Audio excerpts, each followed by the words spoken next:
Welcome to Emerald Lake again. We're doing more fairy tales again.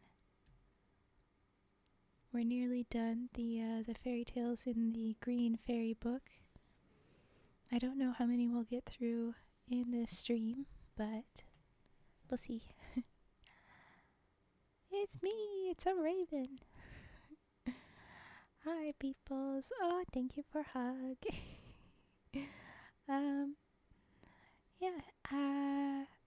I only have this stream set. Oh, hi, Fox. I only have this stream set for today, and tomorrow I can't do any, so this will be the last stream of this little week, but I'll be back to normal on Sunday. As far as I know, there shouldn't be any issues next week. But yeah, so this is our last stream for a few days. But classic fairy tales, so should be fun. Yeah, it's not. I don't think we're gonna finish the Green Fairy book today, but we do have time to read a few, so we'll see how many we get. I have to leave for sure by a certain time, so I don't think I'll be raiding out, or maybe I will if we end a little bit early and then raid out, but I have to make sure that I leave exactly when I usually do, or exactly when I say I usually do. But I'm excited to get some of these stories read. Hoping that it's not as unhinged and chaotic as last night. That was a lot on the one story. But the first one is called The Golden Mermaid. I think that should be fun. Sounds very fun. Redeems as usual. Drop them and I'll do that. And I did recently add the emote only redeem. So you can tell everybody else to shut up for a bit while I try and focus on the story, if that's ever the vibe. Or people can try and have a challenge of making emotes make a story. Get us to understand what you're trying to say through emotes. But okay, the first story, The Golden Mermaid. Here we go.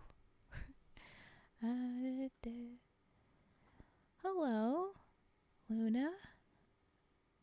Gotta walk the dog real quick. I'll be back shortly. Ah, yes. Oh, and I saw that you said that you were able to stay here because you are sick. I'm sorry you are sick. I hope you feel better soon. Hopefully this is a good, cozy, restful stream for you. As well as the rest of the day. Hi, Ray. Hi, Fetster, saying hi, Raven. Yes, my brain didn't quite get that working. I don't know why. But hello. We're just starting with our first story. The Golden Mermaid. There it is. Okay. A powerful king had, among many other treasures, a wonderful tree in his garden. Hello, Dimda. Oh, alright, Fet, no worries. Go ahead and lurk.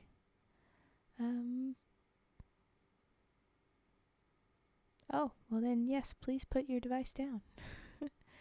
A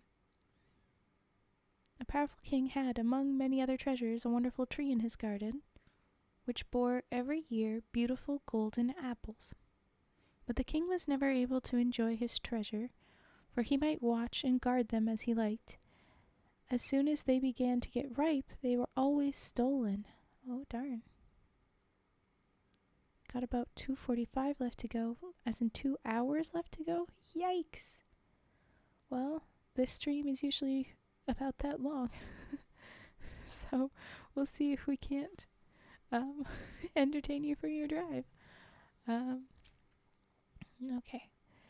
Where was size? Oh yes, they were always stolen. Ah, okay. Sounds good, Fat. Thank you. I appreciate causing my anxiety about that. Sounds good. I'll do my best to read out messages so you don't miss out on the unhinged chat. I'll try to be an audiobook today, fully. Alright. Everybody always steals his golden apples. At last, in despair, he sent for his 3 sons, and said to the 2 eldest, "Get yourselves ready for a journey. Take gold and silver with you, and a large retinue of servants, as beseems 2 noble princes, and go through the world till you find out who it is that steals my golden apples, and if possible, bring the thief to me that I may punish him as he deserves." Do they have to make such a big journey? They're probably, whoever this thief is, not very far, since they're always getting it very quickly before anyone else can get the fruit. Okay. Homie can even have them apples before them jacking them? He can't even have them. No. Yeah. His sons were delighted at this proposal, for they had long wished to see something of the world, so they got ready for their journey with all haste, bade their father farewell, and left the town. Shame. Yes, Dimda. I'm curious. Oh yeah, well, we're getting to it. I was going to say, why not the 3rd prince? But here we are with the 3rd one. The youngest prince was much disappointed that he too was not sent out on his travels, but his father wouldn't hear of his going, for he had always been looked upon as the stupid one of the family. Aww. And the king was afraid of something happening to him. But the prince begged and implored so long that at last his father consented to let him go, and furnished him I yawned. Furnished him with gold and silver, as he had done his brothers.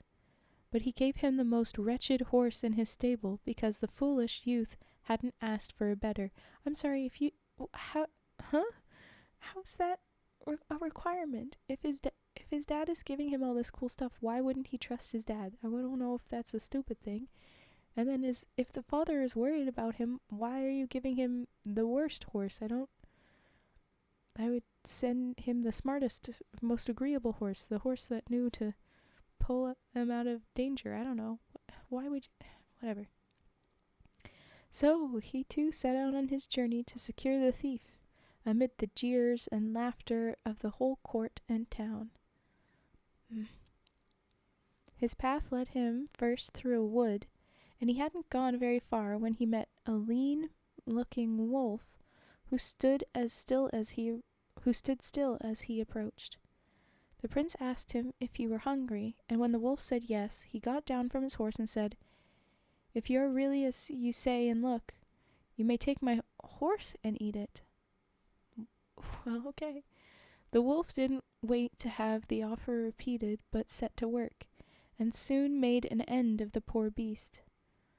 When the prince saw how different the wolf looked when he had finished his meal, he said to him, "Now, my friend, since you have eaten up my horse, and I have such a long way to go that, with the best will in the world, I couldn't manage it on foot, the least you can do for me is to act as my horse, and to take me on your back." "Most certainly," said the wolf. Well, okay. And letting the prince mount him, he trotted gaily through the wood. After they had gone a little way, he turned round and asked his rider where he wanted to go. Oh, well, do you think maybe we could have asked that sooner, or I don't know. Okay. And the prince proceeded to tell him the whole story of the golden apples that had been stolen out of the king's garden, and how his other 2 brothers had set forth with many followers to find the thief. When he had finished his story, the wolf, who was in reality no wolf but a mighty magician, said he thought he could tell him who the thief was, and could help him to secure him. "There lives," he said, "in a neighboring country, a mighty emperor." Hans. "A mighty emperor who has a beautiful golden bird in a cage, and this is the creature who steals the golden apples. But it flies so fast that that it is impossible to catch it at its theft. You must slip into the emperor's palace by night and steal the bird with the cage, but be very careful not to touch the walls as you go out. Weird rule this time. Okay. There's always something, but... the following night the prince stole into the emperor's palace and found the bird in its cage as the wolf had told him he would. He took hold of it carefully, but in spite of all his caution he touched the wall in trying to pass by some sleeping watchmen.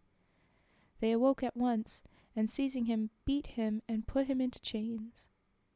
Next day he was led before the emperor, who at once condemned him to death, and to be thrown into a dark dungeon till the day of his execution arrived. The wolf, who, of course, knew by his magic arts all that had happened to the prince, turned himself at once into a mighty monarch with a large train of followers, and proceeded to the court of the emperor, where he was received with every show of honor. The emperor and he conversed on many subjects, and among other things the stranger asked his host if he had many slaves. The emperor told him he had more than he knew what to do with, and that a new one had been captured that very night for trying to steal his magic bird, but that as he had already more than enough to feed and support, he was going to have this last captive hanged next morning. Back, and I heard the well wishes on the way out. Thank you, Raven. Ah, thanks. I'm glad you caught that cage. He must have been a most daring thief, said the king. I guess the magician king. To try and steal the magic bird, for depend upon it the creature must have been well guarded. I would really like to see this bold rascal. By all means, said the emperor, and he himself led his guests down to the dungeon where the unfortunate prince was kept prisoner. When the emperor stepped out of the cell with the king, the latter turned to him and said, "Most mighty emperor, I have been much disappointed. I had thought to find a powerful robber, and instead of that I have seen the most miserable creature I can imagine. Hanging is far too good for him. If I had to sentence him, I should make him perform some very difficult task, under pain of death. If he did it, so much the better for you, and if he didn't, matters would just be as they are now, and he could still be hanged." "Your counsel," said the emperor, "is excellent, and, as it happens, I've got the very thing for him to do. My nearest neighbor, who is also a mighty emperor, possesses a golden horse which he guards most carefully. The prisoner shall be told to steal his horse and bring it to me." The prince was then led out of his dungeon, and told his life would be spared if he succeeded in bringing the golden horse to the emperor. Okay, we've been told about golden apples. We gotta figure those out. Then there's a bird in a gold cage. And now, golden horse, and eventually, because that is the title of this, a golden mermaid.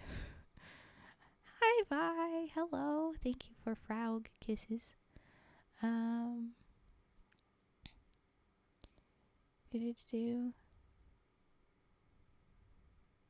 Where the prince was told.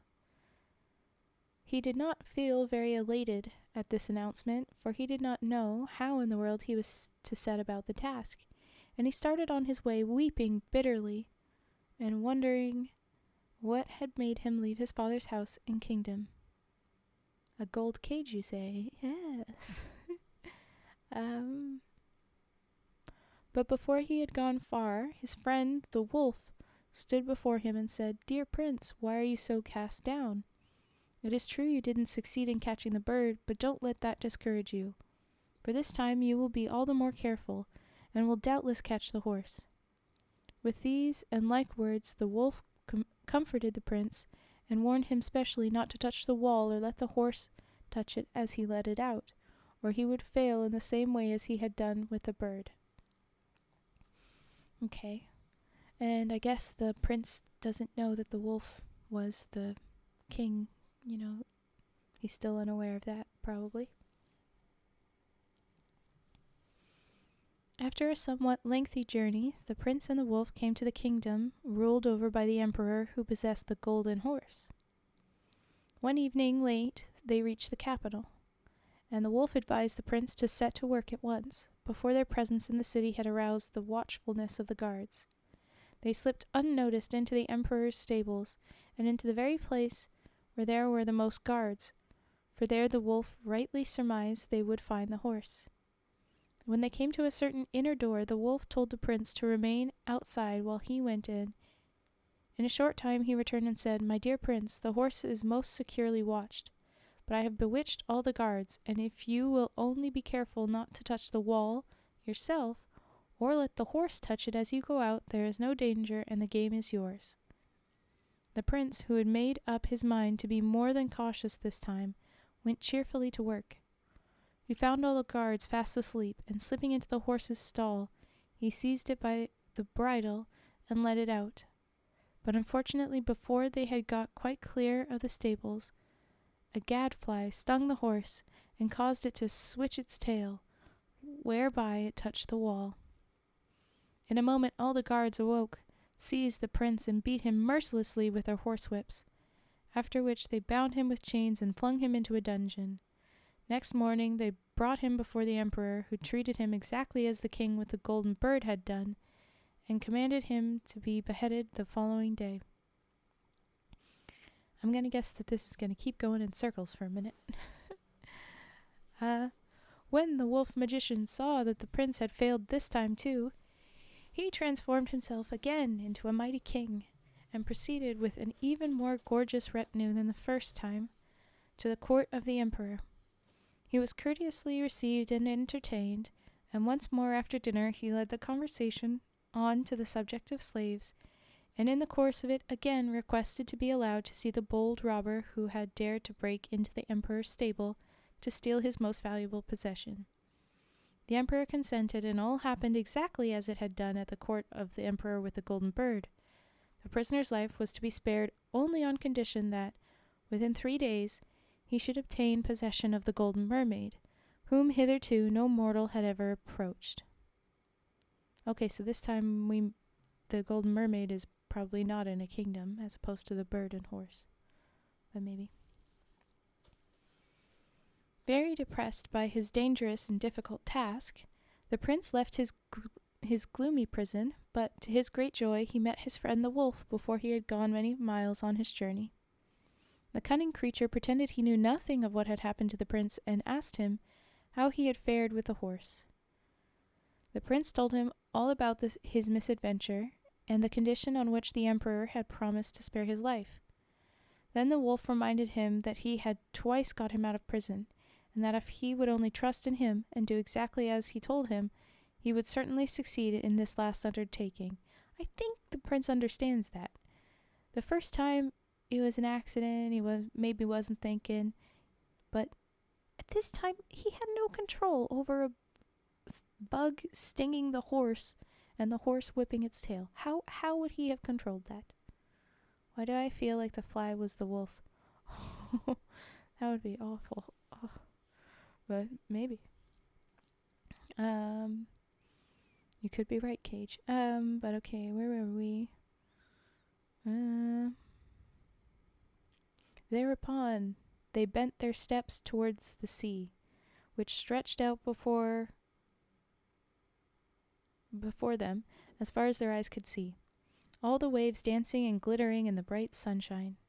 "Now," continued the wolf, "I'm going to turn myself into a boat, full of the most beautiful silken merchandise, and you must jump boldly into the boat and steer with my tail in your hand right out into the open sea.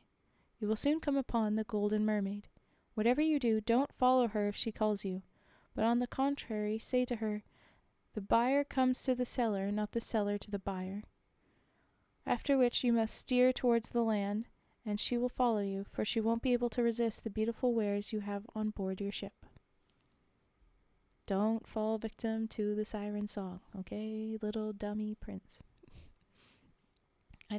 So far he hasn't really shown properly being dumb. He's just been unfortunate, but we'll see. The prince promised faithfully to do all he had been told, whereupon the wolf changed himself into a ship full of the most exquisite silks of every shade and color imaginable. Turns into a boat. That's very Legend of Zelda of them. He's turned into a bunch of things. Why not a boat? But yeah. The astonished prince stepped into the boat, and holding the wolf's tail in his hands, he steered boldly out into the open sea, where the sun was gilding the blue waves with its golden rays. Soon he saw the Golden Mermaid swimming near the ship, beckoning and calling him to follow her. But, mindful of the wolf's warning, he told her in a loud voice that if she wished to buy anything, she must come to him. With these words, he turned his magic ship round and steered back towards the land.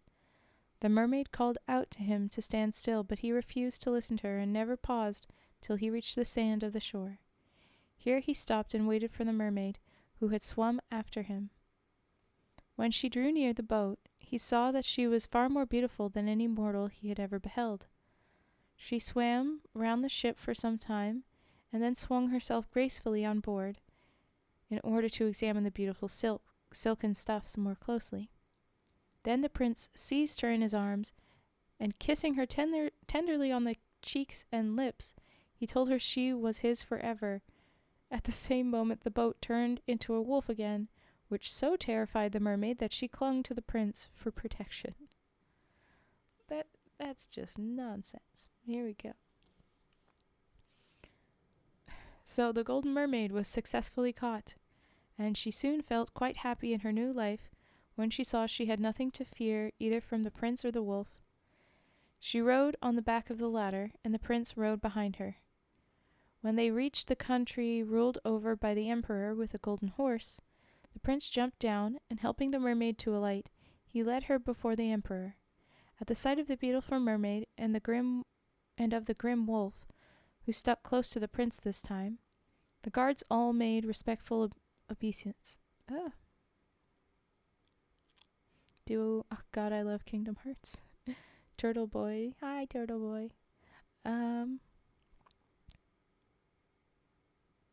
Is it obeisance? I think it's No, it's not. I don't know this word. Obeisance? I will look up later.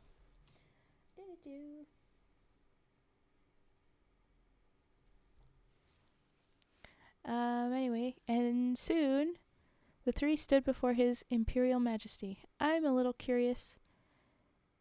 Did they say that they had to give the mermaid to them? Because, he just said that she was going to stay with him, but oh well.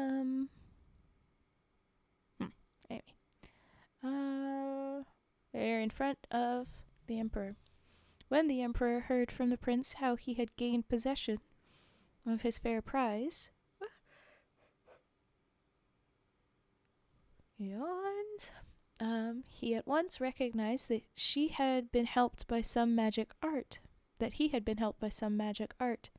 and on the spot gave up all claim to the beautiful mermaid. Ooh, there you go. So the prince was a little dumb, saying that the mermaid was his when mermaid was promised to emperor. Dear youth, he said, forgive me for my shameful conduct to you, and as a sign that you pardon me, accept the golden horse as a present. I acknowledge your power to be greater even than I can understand, for you have succeeded in gaining possession of the Golden Mermaid, whom hitherto no mortal has ever been able to approach.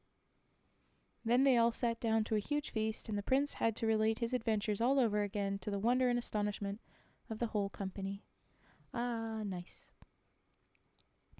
But the prince was wearying now to return to his own kingdom, so as soon as the feast was over, he took farewell of the emperor and set out on his homeward way. Don't you have another kingdom to visit? Are you sure about that? He lifted the mermaid onto the golden horse and swung himself up behind her, and so they rode on merrily, with the wolf trotting behind, till they came to the country of the emperor with the golden bird. The renown of the prince and his adventure had gone before him. Oh, okay. and the emperor sat on his throne awaiting the arrival of the prince and his companions.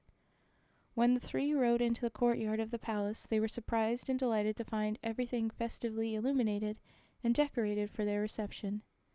When the prince and the Golden Mermaid, with the wolf behind them, mounted the steps of the palace, the emperor came forward to meet them, and led them to the throne room.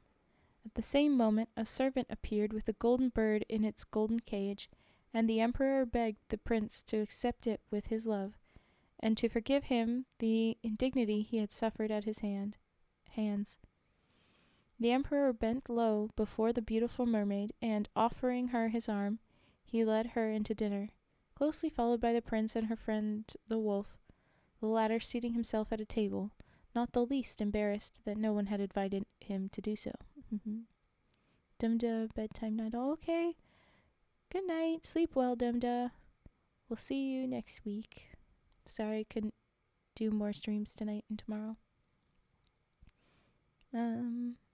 As soon as the sumptuous meal was over, the prince and his mermaid took leave of the emperor, and seating themselves on the golden horse, continued their homeward journey.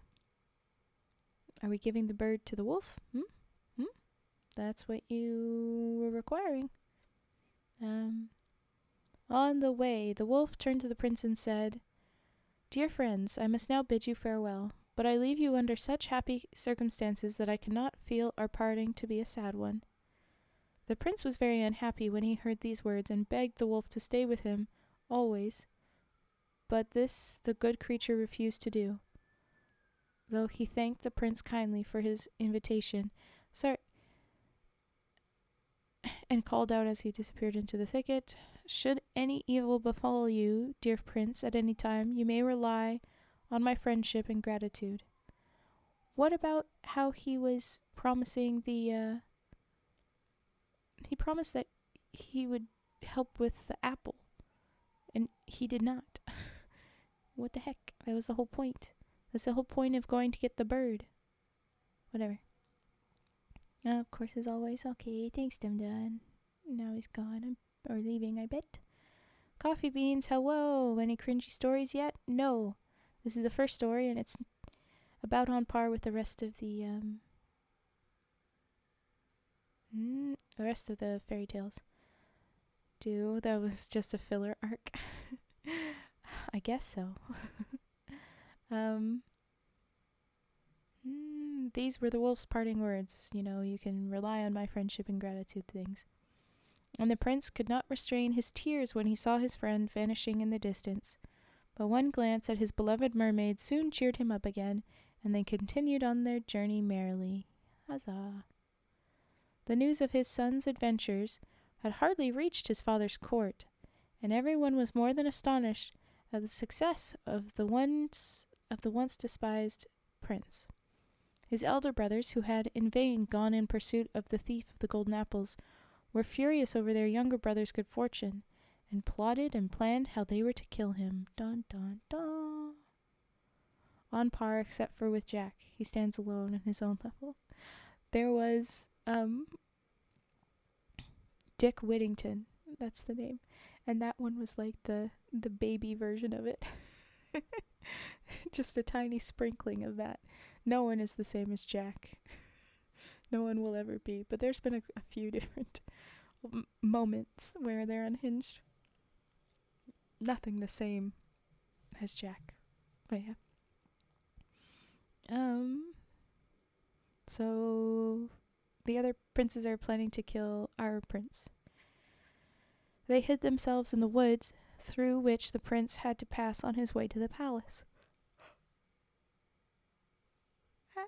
Yawns, I'm sorry.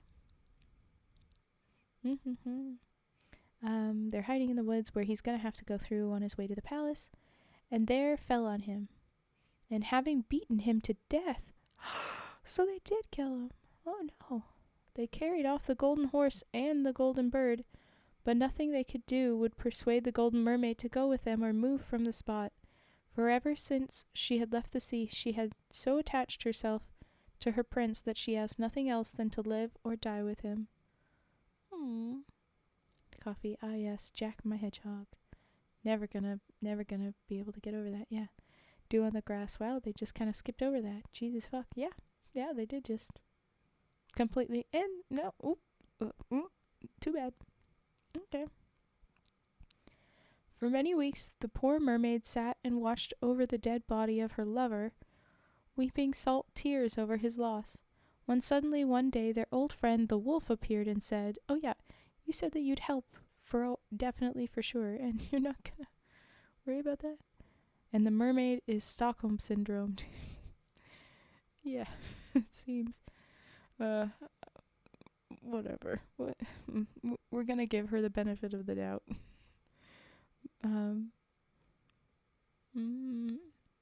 Because she didn't have to continue going with him.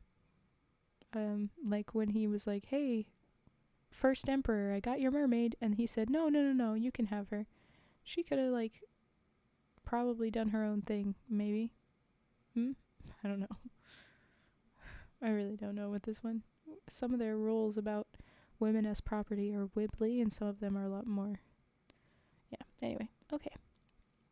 She's weeping salt tears over his loss when suddenly their old friend the wolf appeared, a little too late, and said, "Cover the prince's body with all the leaves and flowers you can find in the wood." The maiden did as he told her, and then the wolf breathed over the flowery grave, and lo and behold, the prince lay there sleeping as peacefully as a child. Well, there you go. She also got on the wolf willingly, so yeah, benefit of the doubt. Yeah, she happily hopped onto the wolf, I guess. I think there was a line where it's like, and when she realized there was no threat, she was like, "Okay, all right. Now you may wake him if you like," said the wolf, and the mermaid bent over him and gently kissed the wounds his brothers had made on his forehead, and the prince awoke. And you may imagine how delighted he was to find his beautiful mermaid beside him, though he felt a little depressed when he thought of the loss of the golden bird and the golden horse. After a time, the wolf, who had likewise fallen on the prince's neck, I guess that means like gone and hugged him, advised them to continue their journey, and once more the prince and his lovely bride mounted on the faithful beast's back. Confused little cat doing the grass, yeah. The king's joy was great when he embraced his youngest son, for he had long since despaired of his return. He received the wolf and the beautiful golden mermaid most cordially too, and the prince was made to tell his adventures all over from the beginning. The poor old father grew very sad when he heard of the shameful conduct of his elder sons, and had them called before him. They turned as white as death when they saw their brother, whom they thought they had murdered, standing beside them alive and well, and so startled were they that when the king asked them why they had behaved so wickedly to their brother, they could think of no lie, but confessed at once that they had slain the young prince in order to obtain possession of the golden horse and the golden bird. Their father's wrath knew no bounds, and he ordered them both to be banished. Well, I guess a little bit of bounds. You didn't kill them. But he could not do enough to honor his youngest son, and his marriage with the beautiful mermaid was celebrated with much pomp and magnificence. When festivities were over, the wolf bade them all farewell and returned once more to his life in the woods. Hi, Tommy. Hola. He returned once more to his life in the woods, much to the regret of the old king and the young prince and his bride. So the wolf left, and so ended the adventures of the prince and his friend the wolf. So they never got to the fucking apple. Why? Why? What? No. What? With the fork? Okay, fine. We'll just never know what the hell. The whole reason you left. No, nothing.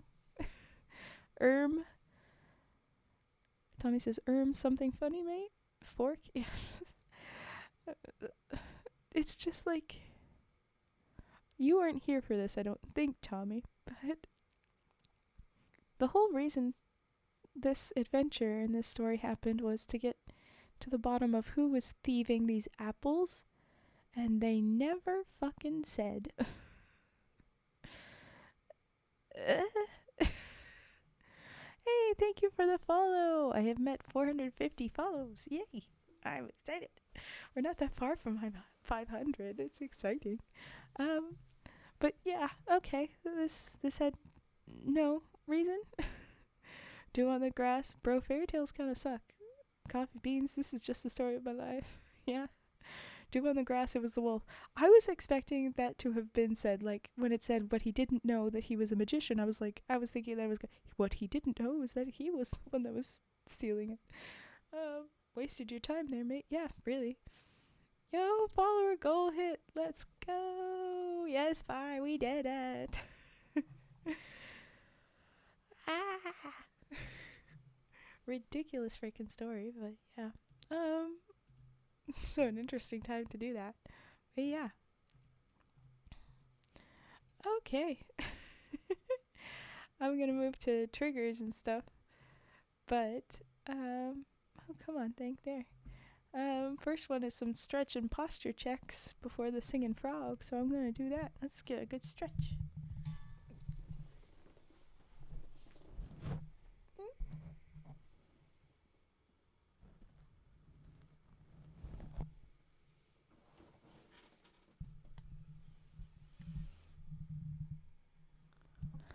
Okay.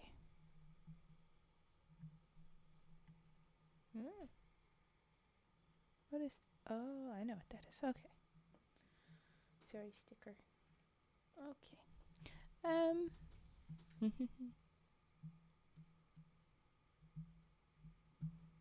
Singing frogs. There's lots going on in the chat. I have done my stretch, and I have to be in a different posture for these redeems, so it just is what it is, but I've checked. We love a little weirdness here, yeah. You know, there is no anti-memetics division. It's basically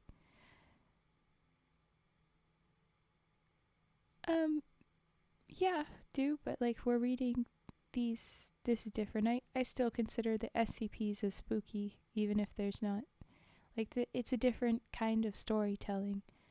It's older oral traditions that got twisted up along the way, probably a good deal. They call back to the same kind of rules, whereas the SCPs are just like a different existence. Confusing story, I am Enro. Yeah, it is.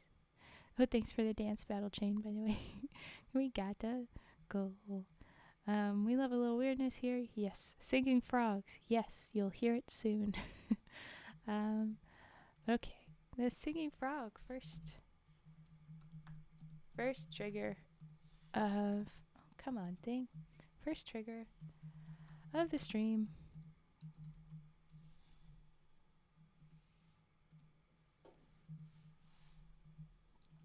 Okay. Listen to the frog.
That was what the singing frogs are. So, do we have any other redeems? If not, I would move on to the next story. I guess we would just run through stories quickly. But if you've got another redeem, I'll hold out for another minute here, just in case. We usually do more redeems between stories. So I'll give you the option. Unless someone tells me in the chat, no, just keep moving, frick. Then I'll go. Thanks for the follow, Locus4563. Thank you. Welcome. We just met our followers gold, so that's a whole new extra one. Oh, keys. Keys it is. Alright.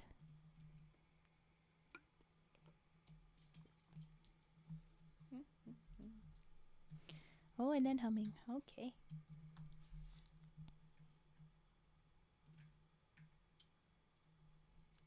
Here we go, keys.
Why is my model my model turned tiny and I don't know why.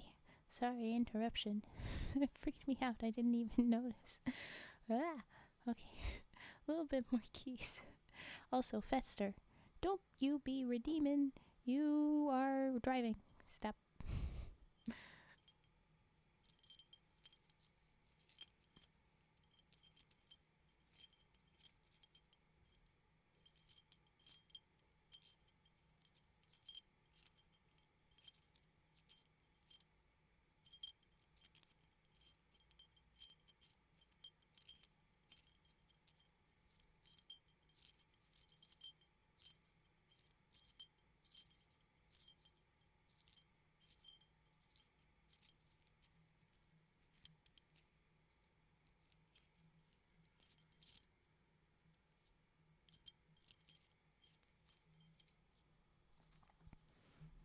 My model is freaking out this whole time, but there, that was keys.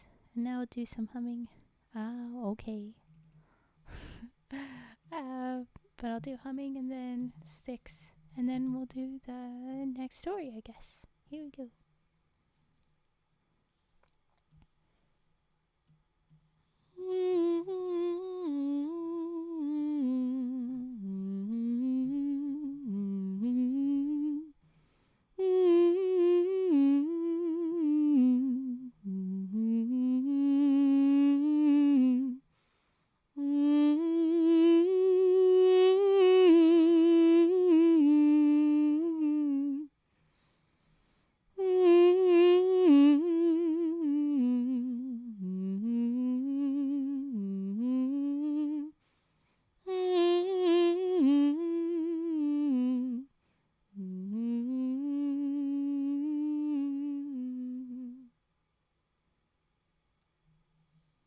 Thank you, Coffee Beats. Thank you.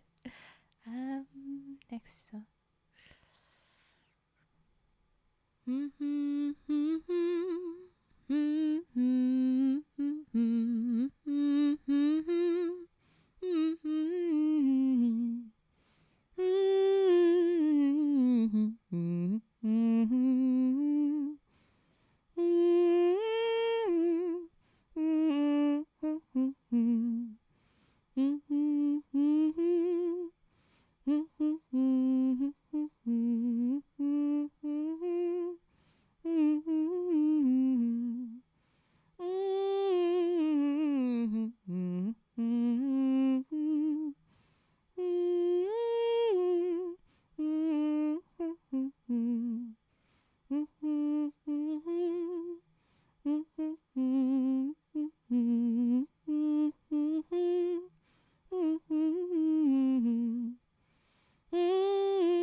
Whenever I sing that one, I'm testing myself about high-pitched stuff because it always comes out squeaky, at least when I hear it in my head. So I'm always stopping and giggling at it if I don't have much in me to not giggle at it. Ugh. But there you go. That was our humming, and now we'll do sticks rustles.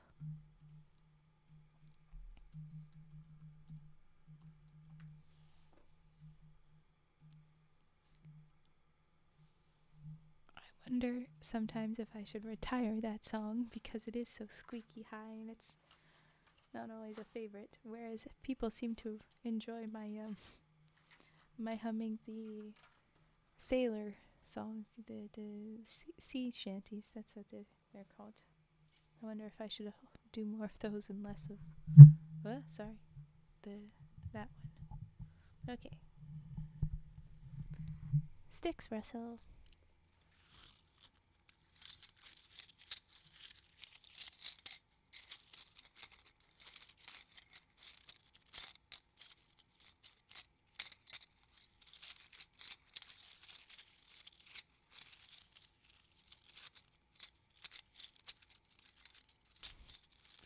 The chat's excited again that we're at the follower goal, but okay, thanks chat.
That'll be our sticks. Turtle Boy says about my humming. Yeah, you definitely overshoot the note and go sharp there. Yeah, yeah. I'm also sitting, so I'm not getting good breath. So I'm like hardly able to So my body's not exactly happy with how I'm trying to get that high note. But whatever. Cage. People can have favorites, but all humming is nice, Raven. You hum what you want. Ah, thanks. To be fair, I don't I do and I don't like humming that song because I do. I don't do it very well. Like I go sharp, but I don't do great. But I like pushing myself sometimes. Anyway, okay. The next story. Ooh, okay.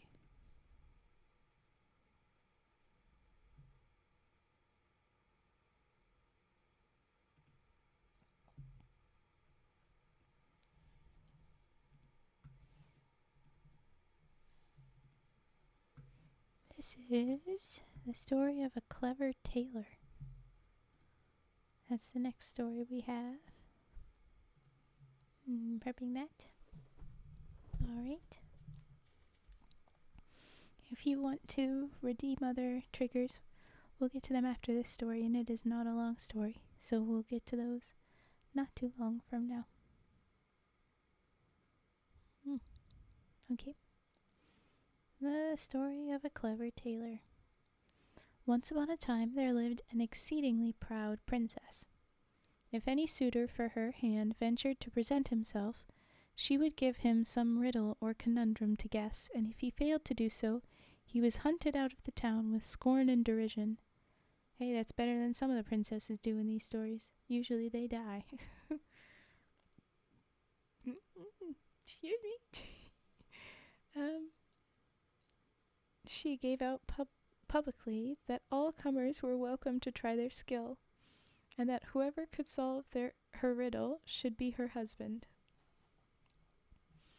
Now it happened that 3 tailors had met together, and the 2 elder thought that after having successfully put in so many fine and strong stitches with never a wrong one amongst them, they were certain to do the right thing here too.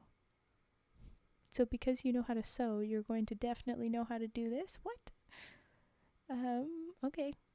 The 3rd tailor was a lazy young scamp who did not even know his own trade properly, but who thought that surely luck would stand by him now for just once, for if not, what was to become of him? Okay. They sometimes describe these people so interestingly.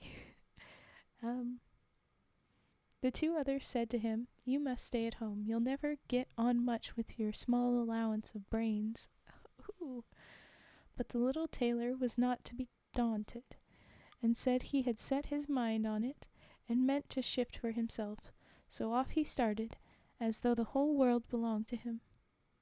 The 3 tailors arrived at court, where they had themselves duly presented to the princess, and begged she would propound her riddles, for, said they, here we the right men at last, with wits so sharp and so fine you might almost thread a needle with them. Then the princess said, I have on my head 2 different kinds of hair. Of what colors are they? If that's all, said the first tailor, they are most likely black and white, like the kind of cloth we call pepper and salt. Wrong, said the princess. Then, said the tailor, if they are not black and white, no doubt they are red and brown, like my father's Sunday coat. Wrong again, said the princess. Now let the 3rd speak. I see he thinks he knows all about it. Then the young tailor stepped boldly to the front and said, the princess has 1 silver and 1 golden hair on her head, and those are the 2 colors.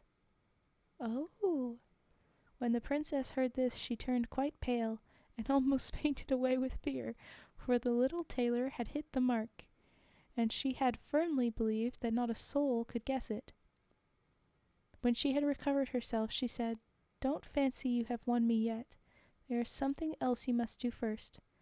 Below in the stable is a bear with whom you must spend the night, and if when I get up in the morning I find you still alive, you shall marry me. Okay, answer my riddle, go sleep with a bear, and then you can marry me.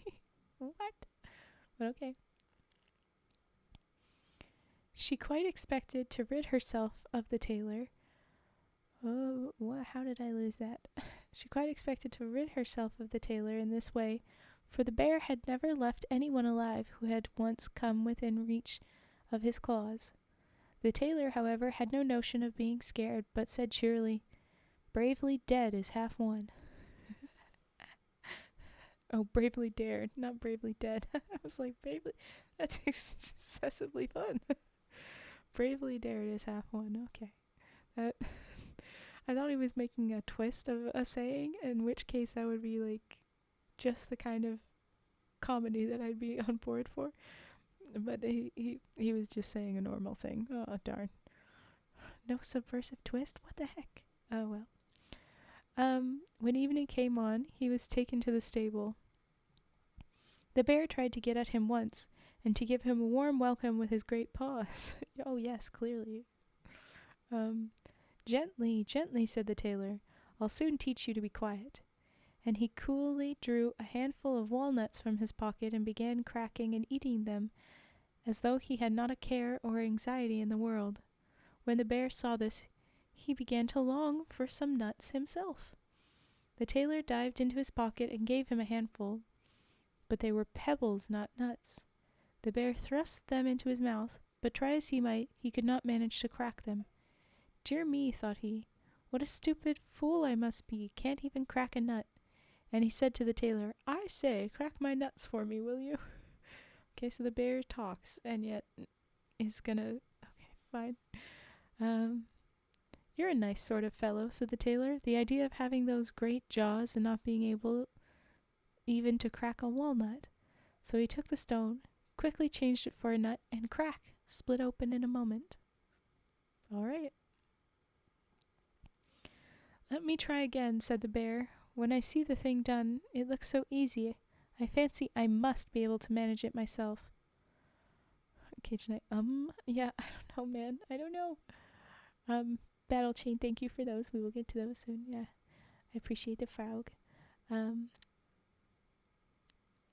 Presently, the tailor took out... Oh, no, wait. So the tailor gave him some more pebbles, and the bear bit and gnawed away as hard as he could. But I need hardly say that he did not succeed in cracking one of them. Well, I don't know. Maybe his jaws are strong enough to crack stone. Depends what kind of pebble it is, what kind of stone it is. Presently, the tailor took out a little fiddle and began playing on it. When the bear heard the music, he could not help dancing. And after he had danced some time, he was so pleased that he said to the tailor, I say, is fiddling difficult? Mere child's play, replied the tailor. Look here. You press down on the strings with the fingers on the left hand, and with the right you draw the bow across them. So then it goes as easily as possible, up and down, tra-la-la-la-la. Oh, cried the bear, I do wish I could play like that. Then I could dance whenever the fancy took me. I mean, you can. You don't need the music. What do you think? Would you give me some lessons?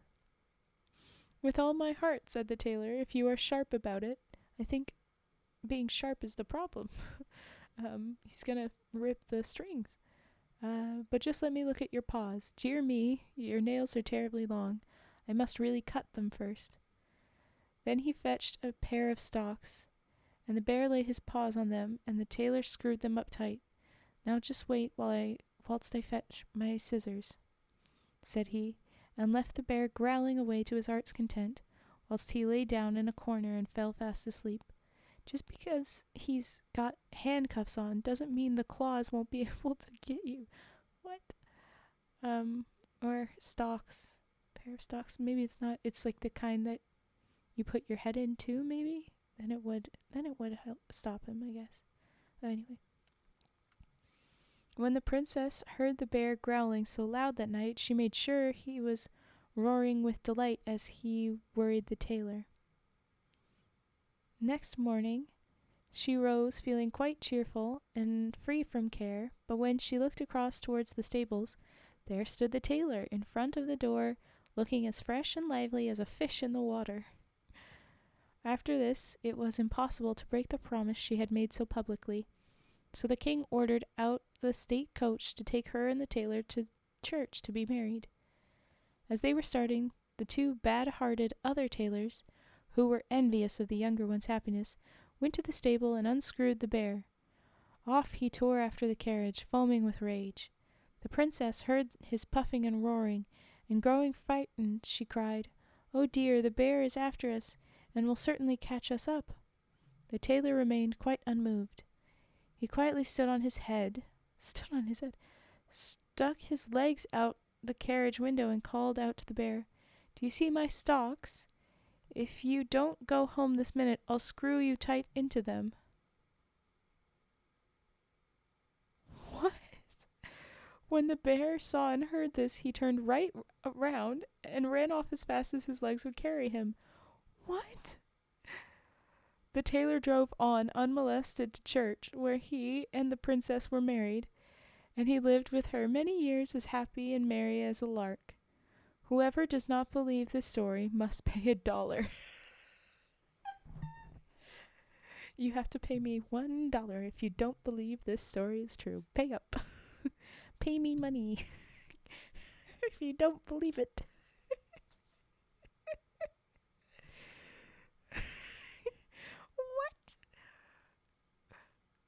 What?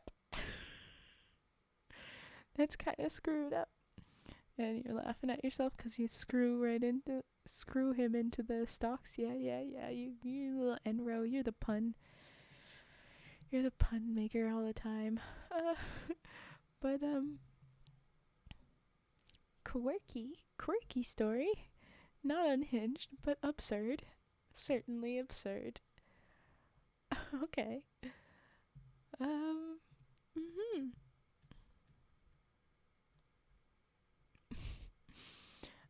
But okay, I'm gonna do the next two redeems, and if you have other redeems, we'll do those. But then, we'll go to the next story after that.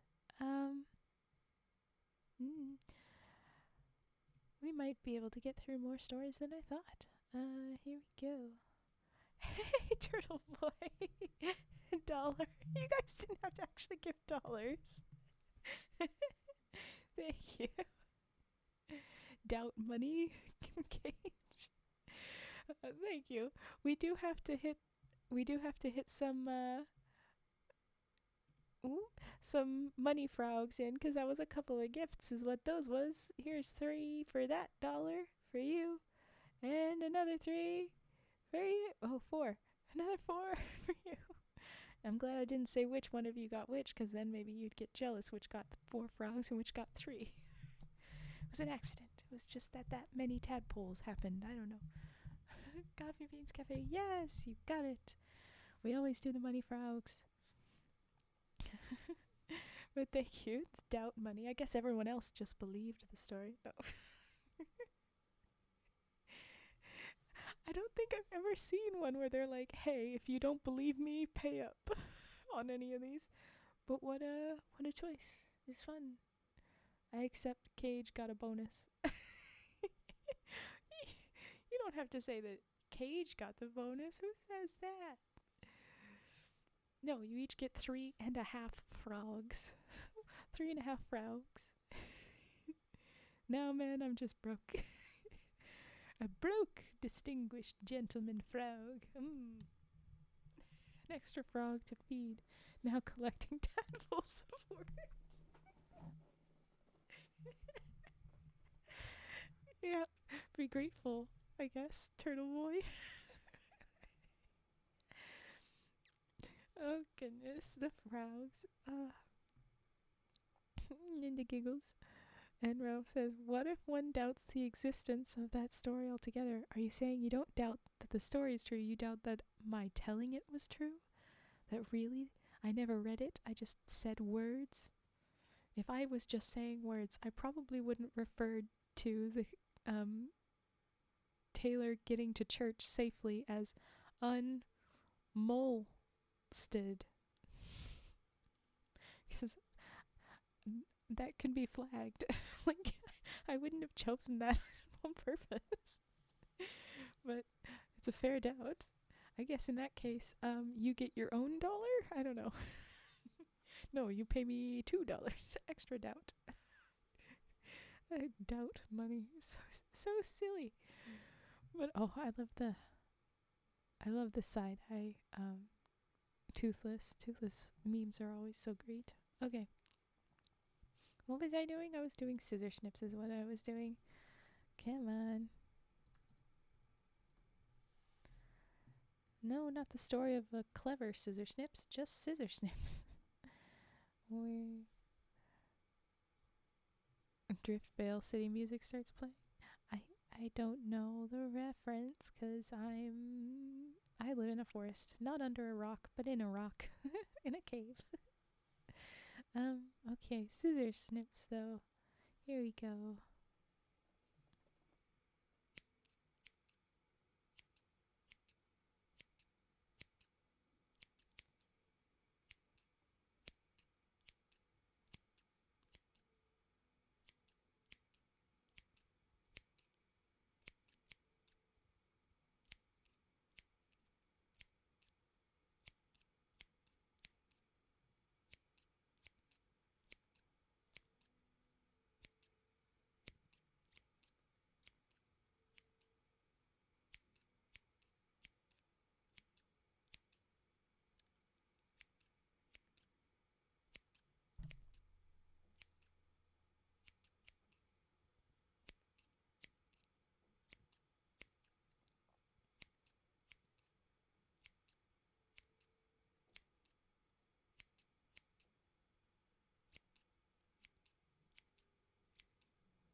And that was our scissor snips.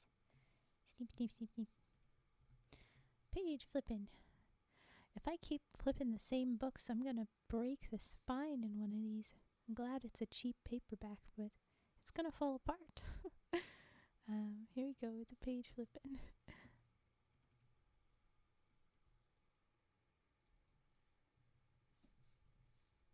What?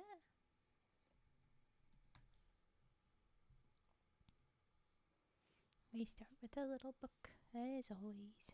Here we go. Jeez, why does the chat keep saying that the follower goal was met? I don't understand. I think I have to change it so it stops doing that. Okay, here we go. Thanks, Andrew. Okay.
And while I was flipping the little book, I see a couple of chats. Coffee Beans Cafe. Hey, guess what? I bet you didn't know the followers goal was met. Oh my god, I had no idea. Of course I fucking know. And then Violet says, I'm about to fight whoever that one person is who keeps unfollowing and following again for the gold banner to flash across the screen. Is that what's happening? Are they unfollowing? Oh yeah, we were at 451 at one point. I saw it say that. Okay, there you go. How would I change the goal right now? We'll do that right now so that it can't be done. It's suggesting I'll do 475. So it would have to be a whole bunch of you decide to go off and on. So I don't think you will. Haha. It might be a glitch on my end. Haha. Just keep seeing. Me too. So I think you're right. And like I said, I could have swore I saw 451, and then now it's not. So we've got a new goal. Good luck messing that one up. Anyway, big book. Flipping the big book page. I think it's a bug whenever anything else happens, gets hung up on it.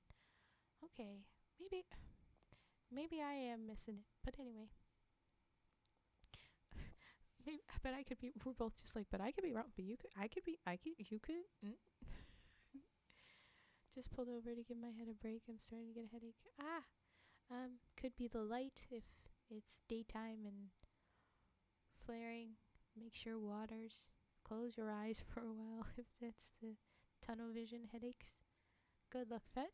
It happened when Turtle and I cheered. Oh, is that? Oh, maybe. Guess what? I changed the thing, so you can't do that.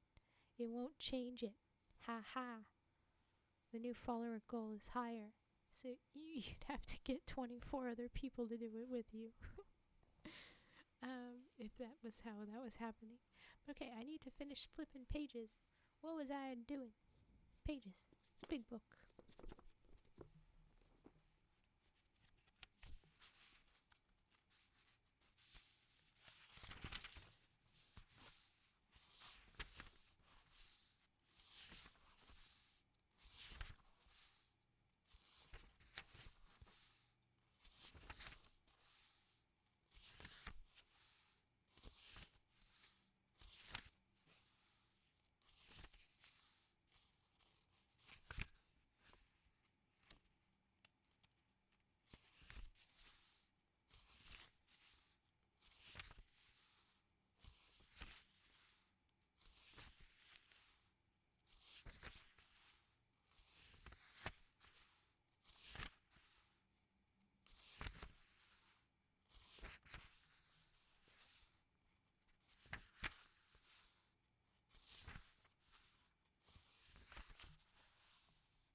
the end of that book.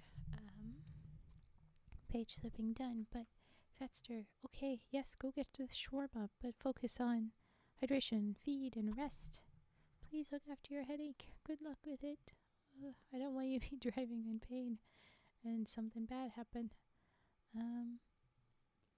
And she changed the goal. Your criminal exploits are at an end, citizen. Yes, and Vi says to take care too. There's like a finger through your left eye. Ow. I haven't heard anything about that particular location, but I think my random guess is that it's the light and tunnel vision thing where you need to take a break, rest your eyeballs for a bit. Like if you get your foods and sit in car with eyes closed for a bit, that might be helpful. It might not. Stop right there, criminal scum. That sucks. Please take care. Seriously. Yes. Agreed. I second it.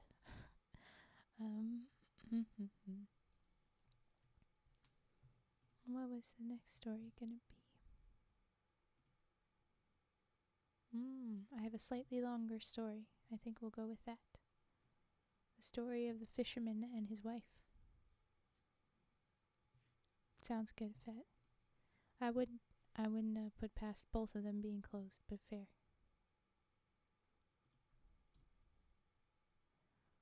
Okay, there we go. So we're going to do the next story. Unless there's more redeems, I think we'll just move on to the next story. It's a little bit longer one, but I have faith in this particular stream. We're not getting terribly distracted, so it's looking like it's going to be easy to get through it. Hi, Copyright 53. Hi. Okay. Beep, beep, beep, beep. The story of the fisherman and his wife.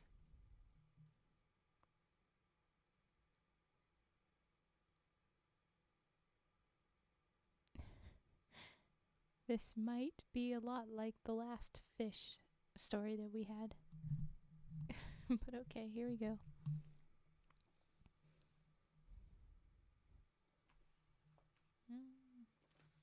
Actually, I have to edit that. Okay. There was once a fisherman and his wife who lived together in a little hut close to the sea. And the fisherman used to go down every day to fish, and he would fish and fish. So he used to sit with his rod and gaze into the shining water. And he would gaze and gaze. Do you think this one will have some repetition? I'm gonna bet this one has some repetition.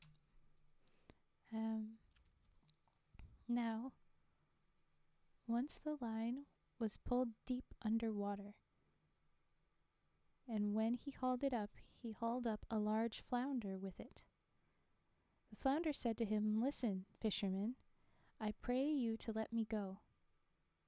I am not a real flounder. I'm not a real flounder. I am an enchanted prince. What good will it do you if you kill me? I shall not taste nice. Put me back into the water and let me swim away." Well, I mean, dude, you don't know how you will taste. Let him be the judge of that. But anyway, what did I say? No, nothing. Okay. Well, said the man, you need not make so much noise about it. I'm sure I had much better let a flounder that can talk swim away. With these words he put him back again into the shining water, and the flounder sank to the bottom, leaving a long streak of blood behind. I imagine that it's because he got hooked. There's still some wound. But because he sank, that's not a great sign. I don't know what's going on. That's a dangerous train of thought. No. Yep. So we're moving on. Then the fisherman got up and went home to his wife in the hut. "Husband," said his wife, "have you caught nothing today?" "No," said the man. "I caught a flounder who said he was an enchanted prince, so I let him swim away again." "Did you wish nothing from him?" said his wife. No, said the man. What should I have wished from him? Ah, said the woman, it's dreadful to have lived to have to live all one's life in this hut that is so small and dirty. You ought to have wished for a cottage. Go now and call him. Say to him that we choose to have a cottage, and he will certainly give it to you. Alas, said the man, why should I go down there again? Why, said his wife, you caught him, and then let him go again, so he is sure to give you what you ask. Go down quickly. The man did not like going at all, but as his wife was not to be persuaded, he went down to the sea. Z's from copyright. Oh, good, go bed. I'll try and keep it cozy and sleepy. He went down to the sea. When he came there, the sea was quite green and yellow, and was no longer shining. So he stood on the shore and said, Once a prince, but changed you be into a flounder in the sea. Come, for my wife Ilsebel wishes that I dare not tell. The flounder came swimming up and said, Well, what does she want? It's very relaxing, not gonna lie. Well, I'm glad that is the goal. I'm very much complimented by that. Okay. Alas, said the man, my wife says I ought to have kept you and wished something from you. So I guess the flounder is not too terribly injured if he hears the dude calling and immediately comes up, but okay. She wants something from you. She does not want to live any longer in the hut. She would like a cottage. Go home then, said the flounder, she has it. So the man went home, and there was his wife no longer in the hut, but in its place a beautiful cottage, and his wife was sitting in front of the door on a bench. She took him by the hand and said to him, Come inside, and see if this is not much better. They went in, and inside the cottage was a tiny hall, and a beautiful sitting room, and a bedroom in which stood a bed, a kitchen and a dining room all furnished with the best of everything, and fitted up with every kind of tin and copper utensil. And outside was a little yard in which were chickens and ducks, and also a little garden with vegetables and fruit trees. See, said the wife, isn't this nice? Yes, answered the husband. Here we shall remain and live very happily. We will think about that, said his wife. With these words they had their supper and went to bed. All went well for a week or a fortnight, when the wife said, Listen, husband, the cottage is much too small, and so is the yard and the garden. The flounder might just as well have sent us a larger house. I should like to live in a great stone castle. Go down to the flounder and tell him to send us a castle. Ah, wife, said the fisherman. Oh my goodness. Yeah, this is the repetition we were after. Here we go. The cottage is quite good enough. Why do we choose to live in a castle? Why, said the wife, you go down, the flounder can quite well do that. No, wife, said the man, the flounder gave us the cottage. I do not like to go to him again. He might take it amiss. Go, said his wife. He can certainly give it us, and ought to do so willingly. Go at once. The fisherman's heart was very heavy, and he did not like going. He said to himself, It is not right. Still he went down. When he came to the sea, the water was all violent and dark blue, and dull and thick, and no longer green and yellow, but it was still smooth. So the sea is getting worse as we go along, too. So he stood there and said, Once a prince, but changed you be into a flounder in the sea. Come, for my wife Ilsebel wishes what I dare not tell. What does she want now? Said the flounder. Ah, said the fisherman, half ashamed. She wants to live in a great stone castle. Go home, she is standing before the door, said the flounder. The fisherman went home and thought he would find no house. When he came near, there stood a great stone palace, and his wife was standing on the steps about to enter. She took him by the hand and said, Come inside. Then he went with her, and inside the castle was a large hall with a marble floor, and there were heaps of servants who threw open the great doors, and the walls were covered with beautiful tapestry, and in the apartments were gilded chairs and tables, and crystal chandeliers hung from the ceiling, and all the rooms were beautifully carpeted. The best of food and drink also was set before them, when they wished to dine. And outside the house was as large as a courtyard.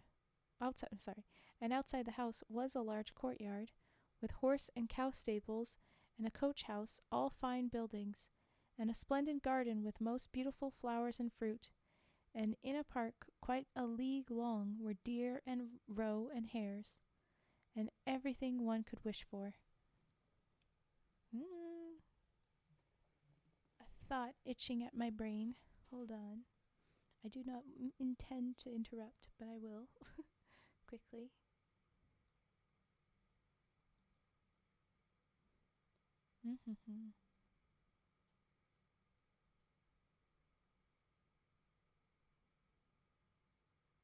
What is a roe animal? It's just a deer. Just another kind of deer. It's like, I don't think I've heard that, but I thought it was. Now, said the wife, isn't this beautiful? Yes, indeed, said the fisherman. Now we will stay here and live in this beautiful castle and be very happy. We will consider the matter, said his wife, and they went to bed. Okay.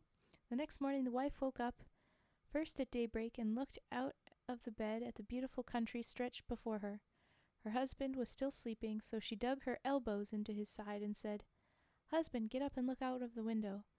Could we not become the king of all this land? Go down to the flounder and tell him we choose to be king. We choose to be king, as if the two of them will split the king. I don't know. Anyway, but I am also she had a week/a fortnight before she wished for more, and now it's a night that she is needing more already. Wife, replied her husband. Why should we be king? I don't want to be king. Ooh, thank you for the follow. XXX Xavier. Fortnite? A fortnight, you little goof. Why? He says, I don't want to be king. Well, said his wife, if you don't want to be king, I will be king. Go down to the flounder. I will be king. Alas, wife, said the fisherman, why do you want to be king? I can't ask him that. And why not, said his wife. Go down at once. I must be king. So the fisherman went, though much vexed that his wife wanted to be king. It is not right, he thought. He did not wish to go, yet he went. When he came to the sea, the water was a dark grey color, and it was heaving against the shore. So he stood and said, Once a prince, but changed you be into a flounder in the sea. Come, for my wife, Ilsabel, wishes what I dare not tell. What does she want now? Asked the flounder. Alas, said the fisherman, she wants to be king. Go home, she is that already.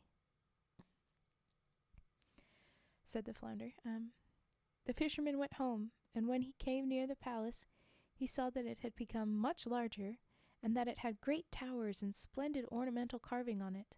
A sentinel was standing before the gate, and there were numbers of soldiers with kettle drums and trumpets. Ooh, voice. And when he went into the palace, he found everything was of pure marble and gold, and the curtains of damask with tassels of gold. Then the doors of the hall flew open, and there stood the whole court round his wife, who was sitting on a high throne of gold and diamonds. She wore a great golden crown, and had a scepter of gold and precious stones in her hand, and by her on either side stood six pages in a row, each one a head taller than the other. Then he went before her and said, wife, are you king now? Yes, said his wife, now I am king. He stood looking at her, and when he had looked for some time, he said, Let that be enough, wife. Now that you are king, now we have nothing more to wish for.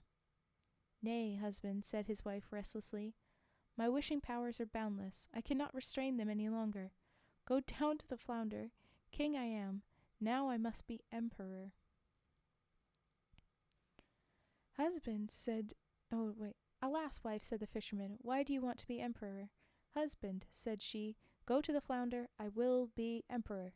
Wife, he said, he cannot make you emperor. I do not like to ask him that. There is only one emperor in the kingdom. Indeed and indeed he cannot make you emperor. What? Said his wife. I am king, and you are my husband. Will you go at once? Go. If he can make king, he can make emperor. An emperor I must and will be. Go. So he had to go, but as he went he felt quite frightened, and he thought to himself, this can't be right. To be emperor is too ambitious. The flounder will be tired out at last. Thinking this, he came to the shore. The sea was quite black and thick, and it was breaking high on the beach. The foam was flying about, and the wind was blowing. Everything looked bleak. What an epic story. I don't understand English. Oh, sorry, Xavier. This is an English stream. Yeah, I'm not sure how to help if he doesn't understand much. The fisherman was chilled with fear. He stood and said, once a prince, but changed you be into a flounder in the sea. Come, for my wife Ilsebel wishes what I dare not tell. What does she want now? Asked the flounder. Alas, flounder, he said, my wife wants to be emperor. Go home, said the flounder, she is that already.